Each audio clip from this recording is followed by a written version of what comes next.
Everyone, welcome on Mohari Devi Tapadia Girls College YouTube channel. In this class, we will talk about a poem, and the poem name is A Prayer for My Daughter, which is written by W.B. Yeats. And this is the second video on this particular poem. And this poem in BA third year student syllabus of MDS University especially. So let's begin. हम कल जो है इस poem का introductory part brief introduction पढ़ चुके हैं और एक स्टेंजा भी कंप्लीट कर चुके हैं, बट फिर भी एक बार दोबारा थोड़ा देख लेते हैं।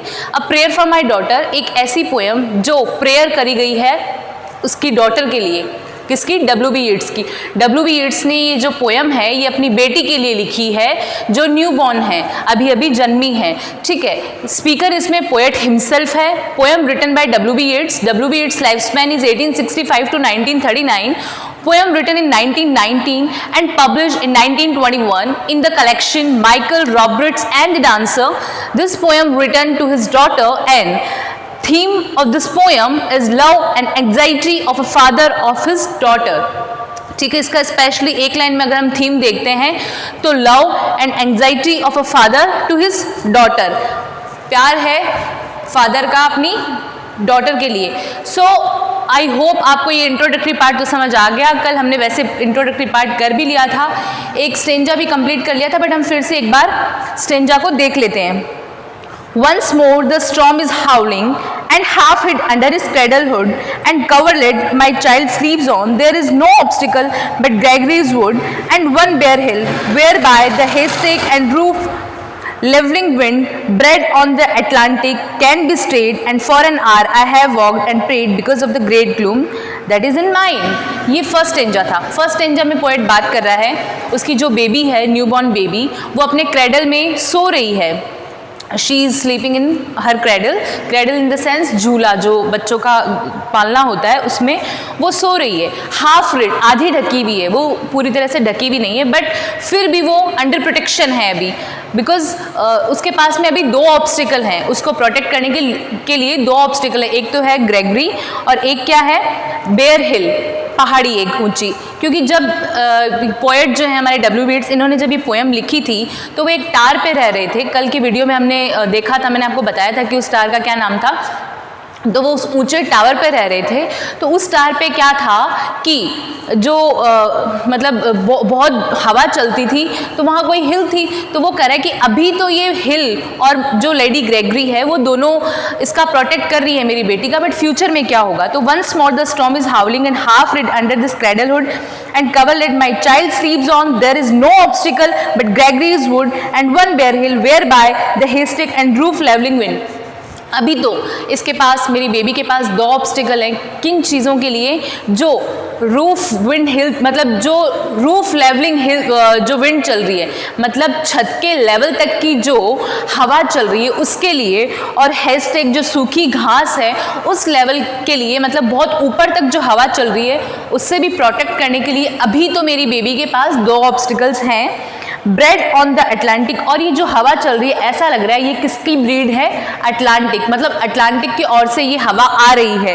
Bread on the Atlantic can be stayed and for an hour I have walked and prayed, और लगभग 1 घंटे से मैं जो है वो घूम रहा हूँ, ठीक है, एंड प्रेड, और प्रार्थना कर रहा हूँ, because of the great gloom that is in mind. जो ग्रेट ग्लूम है मेरे माइंड में, ग्लूम इन द सेंस कि he is in tension, because जो है इनका उस टाइम आपको पता है कि एंग्लो आयरिश वॉर चल रहा था, तो उस चीज़ को लेके टेंशन में है कि पता नहीं अब मेरी जो न्यूबॉर्न बेबी है उसका फ्यूचर कैसा होगा। और पेरेंट्स, ऑब्वियस बात है कि पेरेंट्स जो हैं अपने बच्चों के लिए हमेशा ही कुछ कुछ सोचते रहते हैं, टेंशन में रहते हैं, उनका फ्यूचर कैसा होगा, अब उनको कैसे आगे बढ़ाना है, अब कौन सी क्लास में डालना है। आप सबको पता है कि हमेशा हमारे पेरेंट्स को हमारी टेंशन बनी रहती है हमारे जन्मने के साथ ही, है ना। जैसे ही एक बच्चा जन्म लेता है उसकी माँ को टेंशन होती है इसकी तबीयत नहीं खराब हो जाए, है ना। अब लड़कियों के लिए अगर सेफ्टी नहीं है, अभी जो हमारा एरा चल रहा है इसमें इतने रेप केस हो रहे हैं और ये सब चीज़ें हो रही, तो उनसे क्या है, हम लोग थोड़ा सा इनसिक्योर हो गए, हमारे पेरेंट्स इनसिक्योर हो गए। वो सोचते हैं कि पता नहीं हमारी बेटी का फ्यूचर कैसा रहने वाला है, तो ये इनसिक्योरिटी हमेशा से चलती आ रही है ना। तो बीइंग अ पेरेंट, जो W.B. येट्स है वो अपनी बेटी को लेके बहुत ज़्यादा टेंशन में है, और वो वॉक करते हुए सोच रहे हैं उसका फ्यूचर कैसा रहेगा और गॉड से प्रे कर रहे हैं, ठीक है। आई होप आपको फर्स्ट स्टेंजा एकदम अच्छे से क्लियर होगा। नेक्स्ट हम बात करते हैं। I have walked and prayed for this young child an hour. मैं 1 घंटे से वॉक कर रहा हूँ और अपनी यंग बेबी के लिए, यंग चाइल्ड के लिए प्रार्थना कर रहा हूँ, प्रेड कर रहा हूँ.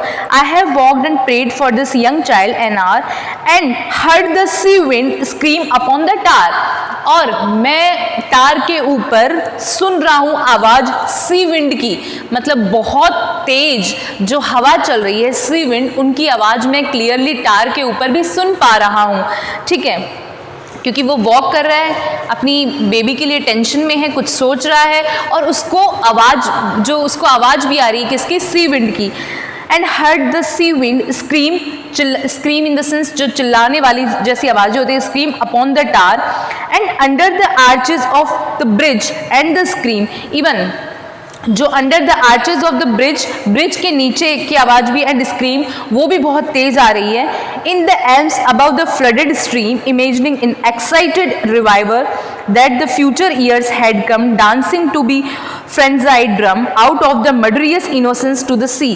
देखो इतनी तेज हवा चल रही है जो कि मेरे टार तक बिल्कुल सुनाई दे रही है. इवन जो ब्रिज है उसके नीचे से भी बहुत तेज आवाज़ें आ रही है. Imagining N excited reviver that the future years had come. मैं ये सोच रहा हूँ कि फ्यूचर ईयर्स हैड कम, मतलब जो आने वाला फ्यूचर ईयर है वो कैसा होगा. मैं इन आवाज़ को सुनता जा रहा हूँ, मैं अपनी बेबी को लेकर टेंशन में हूँ और मैं ये सोच रहा हूँ कि फ्यूचर जो होगा वो कैसा होगा, आने वाला future. Dancing to be frenzied drum out of the murderous innocence of the sea. और ये जो आवाज़ें हैं ये क्या है, out of the murderous innocence. It is a good example of oxymoron. ये ऑक्सीमोरॉन का बहुत अच्छा एग्जाम्पल है. ये जो वर्ड्स हैं दो, मर्डरियस और इनोसेंस, आप सबको पता है oxymoron is a figure of speech, it is a literary term and उसका मीनिंग होता है कि two opposite words are with each other, है ना. जब अपोजिट वर्ड्स हैं वो अगर एक दूसरे के साथ आते हैं, दो अपोजिट वर्ड, तो वहाँ क्या होता है, ऑक्सीमोरॉन होता है. तो ये जो मर्डरियस इनोसेंस है ये ऑक्सीमोरॉन का बहुत अच्छा एग्जाम्पल है. तो देखो, dancing to a frenzied drum out of the murderous innocence of the sea, मतलब जो आवाज़ें हैं सी की वो इतनी तेज है कि वो मर्डरियस इनोसेंस, मतलब उसकी जो इनोसेंस है सी की वो बिल्कुल ख़त्म कर रही है, उसकी इतनी तेज स्क्रीमिंग सी की, है ना, उसकी इनोसेंस को ख़त्म करी. अदरवाइज़ तो आपको पता है कि सी में पानी होता है और वो कितना, हम पानी को एकदम शांत मानते हैं, शांत जल, बट उसमें तेज लहरें उठने लग जाए तो हमको वो लहरें भी सुहावनी नहीं लगती है. कई बार जब हम बहुत ज़्यादा टेंशन में होते हैं तो हमें हर चीज़ इरिटेट करती है. तो लाइक दैट कि यहाँ जो WB Yeats हैं उनको भी ये जो सी विंड्स हैं या सी स्क्रीमिंग है, सी वॉइस है, वो इरिटेट कर रही है और उसको मर्डरियस लग रही है. ये आई होप आपको ये स्टेंजा भी क्लियर होगा. नेक्स्ट बात करते हैं, नेक्स्ट स्टेंजा में देखें आप. अब वो गॉड से क्या प्रार्थना कर रहा है, देखो अपनी डॉटर के लिए. May she be granted beauty and yet not beauty to make a stranger's eye distraught. हाँ भगवान, मेरी बेटी को आप सुंदर तो बनाना, बट इतना सुंदर मत बनाना कि किसी और की आंखों में उसकी सुंदरता जो है वो खटकने लगे, है ना. इतना मेरी बेटी को ब्यूटीफुल मत बनाना कि उसकी ब्यूटी के कारण उसी को प्रॉब्लम हो जाए. ठीक है, फिर से देखो आप. May she be granted beauty and yet not beauty to make a stranger's eye drought. मेरी बेटी को ब्यूटीफुल तो बनाना, बट इतना ब्यूटीफुल मत बनाना कि किसी और स्ट्रेंजर, किसी अजनबी की आंखों में उसकी सुंदरता जो है वो खटकने लगे या उसको अजनबी बहुत गंदी तरह से घूर के देखे विद बैड इंटेंशन, है ना, गलत नज़रों से देखे विद बैड आइटसाइट. तो अगर कि मेरी बेटी को सुंदर बनाओ तो एक लिमिट में सुंदर बनाना, उसको इतना सुंदर मत बनाना कि उसका जो सुंदरता है वही उसकी दुश्मन बन जाए, है ना. और क्या बोल रहा है, और hers before a looking glass for such being made beautiful overmuch. और इतना सुंदर मत बनाना, hers before a looking glass, कि वो पूरे दिन अपनी ब्यूटी को एक मिरर के सामने खड़े होकर निहारती रहे, that I am so beautiful, I am so beautiful. मतलब उसकी ब्यूटी उसके लिए पागलपन ना बन जाए, इतना ब्यूटीफुल उसे मत बनाना कि वो पूरे दिन मिरर के सामने खड़ी रहे और खुद को देखती रहे. ठीक है, और hers before a looking glass, glass in the sense mirror, कि मिरर के सामने खड़ी रहे और पूरे दिन खुद को निहारती रहे. For such being made beautiful overmuch, और उसको अगर वो पूरे दिन निहारती रहेगी तो वो पागल हो जाएगी. तो इतना ओवर मच मच ब्यूटीफुल इसे मत बनाना, ठीक है। ये जो लाइन्स हैं उनमें यही कह रहे हैं कि may she be granted beauty and yet not beauty to make a stranger's eye distraught or hers before a looking glass for such being made beautiful overmuch. Consider beauty a sufficient end, lose natural kindness and maybe the heart revealing intimacy, the choose right and never find a friend. Consider beauty a sufficient end.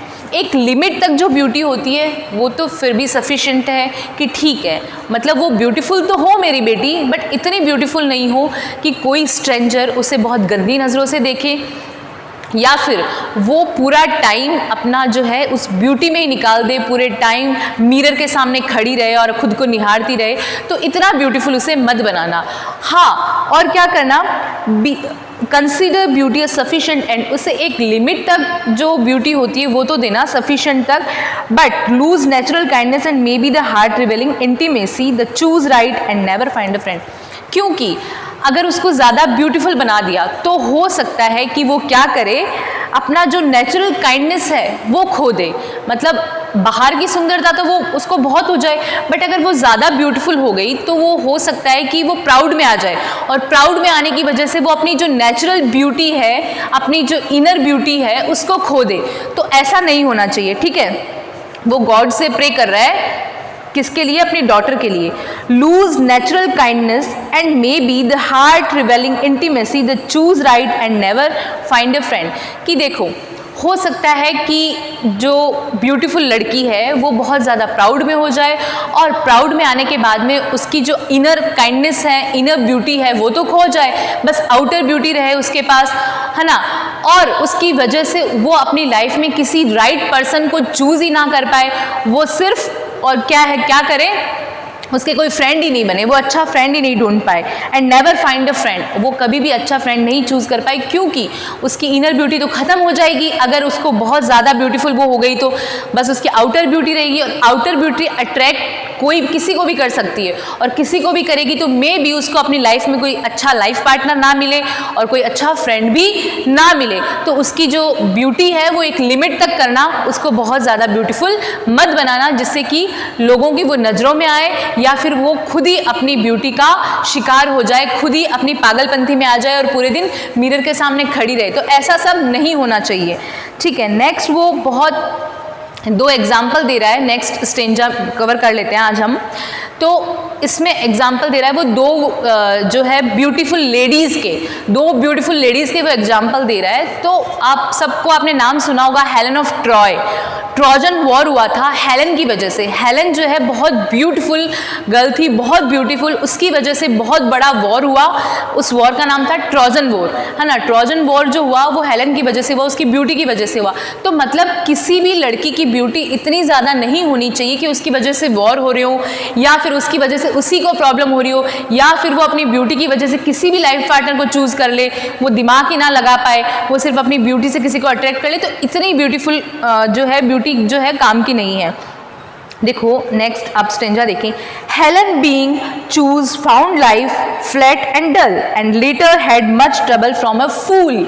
देखो Helen being, Helen जो है वो मैंने आपको बताया था कि यहाँ 2 ब्यूटीफुल लेडीज़ का एग्जाम्पल दिया। तो जो हेलेन थी वो बहुत सुंदर मानी जाती थी, और क्या हुआ, उसने अपनी जो ब्यूटी है उसकी वजह से उसकी लाइफ क्या रही, फ्लैट एंड डल, एकदम बेकार लाइफ रही उसकी, फ्लैट एंड डल, ठीक है।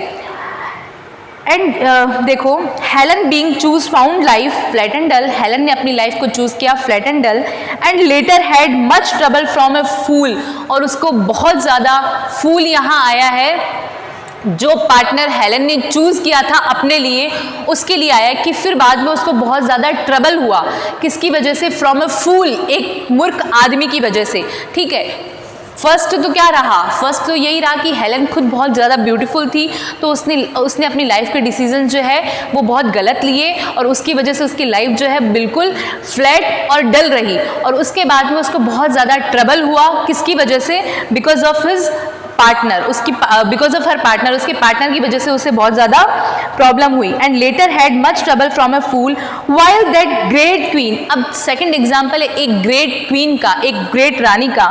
While that great queen that rose out of the spray being fatherless could have her way, उसने क्या किया, वो जो ग्रेट क्वीन थी, that rose out of the spray, उसने क्या किया, स्प्रे जो आप बोल सकते हैं कि किसी के जो पैदा हुई थी, out of spray in the sense कि किसी सी के जो झाग होते हैं, बबल्स होते हैं, उनसे वो पैदा हुई थी। Rose out of the spray, spray से वो पैदा हुई थी, किसी आप सी के या किसी ओशन के आप जो बबल्स होते हैं, जो झाग होते हैं, उनको स्प्रे बोला गया है, वहां से वो पैदा हुई थी वो queen. While that great queen that rose out of the spray being fatherless could have her way, उसने, और वो fatherless रही, उसने अपना पाथ खुद चूज किया, है ना। Being fatherless could have her way, उसने अपना पाथ, अपना वे खुद चूज किया। ये choose a bandy legged Smith for man, और उसने चूज किसको किया, एक bandy legged Smith for man, अपने जो पार्टनर उसने चूज किया, उसने अपना रास्ता खुद चूज किया, वो फादरलेस थी, और एक बैंडी लेग को चूज किया। It's certain that fine woman, देखो ये बहुत अच्छा कोटेशन है, ये जो 2 लाइन्स है। It's certain that fine woman eat a crazy salad with their meat, एक फाइन वुमन होगी, वो क्या करेगी, क्रेजी सैलेड खाएगी विद देयर मीट, अपने मीट के साथ, ठीक है। क्या है, it's certain that fine woman eat a crazy salad with their meat, अपने मीट के साथ में वो जो है क्रेजी सैलेड खाएगी। Where by the horn of plenty is undone, और ये जो पेलेंटी है ब्यूटी की, वो सबको कहीं ना कहीं चुकानी पड़ी। तो ये हमारा स्टेंजा था। नेक्स्ट जो वीडियो है उसमें हम इसके रिमेनिंग स्टेंजा पे बात करेंगे। आई होप आपको समझ आया होगा। फर्स्ट स्टेंजा में वो अपनी बेटी को लेके बहुत ज़्यादा टेंशन में है, वो कह रहे हैं मेरी बेबी जो उसने जन्म लिया है और वो अपने क्रेडल में हाफ रिड, अपने आधी ढकी हुई सो रही है। अभी उसके पास सिर्फ 2 ऑप्टिकल्स हैं, उसको प्रोटेक्ट करने के लिए एक लेडी ग्रेगरी है और एक बेयर हिल है, बट पता नहीं उसका फ्यूचर कैसा होगा। फिर वो प्रार्थना कर रहा है गॉड से कि गॉड मेरी बेटी को ब्यूटीफुल तो बनाना, बट एक लिमिट तक ब्यूटीफुल बनाना, उसकी ब्यूटी ऐसी नहीं होनी चाहिए कि उसके खुद के लिए प्रॉब्लम क्रिएट करे, या फिर उसकी जो ब्यूटी आउटर ब्यूटी इतनी हो कि वो अपने इनर ब्यूटी को ख़त्म कर दे, इनर काइंडनेस को ख़त्म कर दे, और इनर काइंडनेस को ख़त्म करने की वजह से उसका कोई अच्छा लाइफ पार्टनर नहीं मिल पाए, उसको अच्छा कोई फ्रेंड नहीं मिल पाए। क्योंकि ये मिस्टेक जो है हेलेन ऑफ ट्रॉय और वो जो क्वीन है जो रोज फ्रॉम स्प्रे जो पैदा हुई है, जो क्वीन स्प्रे से, उन दोनों ने मिस्टेक करी थी। वैसी मिस्टेक ना हो जाए मेरी बेटी से, तो उसको इतना ब्यूटीफुल मत बनाना। तो आई होप आपको ये पोएम समझ आ रही होगी। वीडियो को देखें आप। नेक्स्ट वीडियो में हम इसकी जो रिमेनिंग स्टेंजाज हैं उन पे बात करेंगे। Thank you so much.